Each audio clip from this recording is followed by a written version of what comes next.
జగిత్యాల యుద్ధం మీ వంతు, తెలంగాణ యుద్ధం మా వంతు.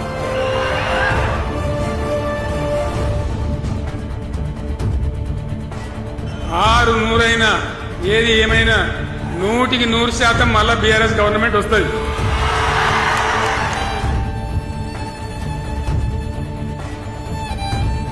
మిషన్ పై నీళ్ళు పుష్కలంగా రాలే, మరి ఏం చేయాలా? లాగులు వలగదాకా చంపాలే. మంచిగా కట్టిన ఇల్లు పెట్టిపోయి కదా, 5 ఏళ్ళు నడిచింది కదా, మరి మీకేం బీమారీ వచ్చింది నాకు అర్థం కాదు. ఇంత పొడుగు మాటలు మాట్లాడుతుందా?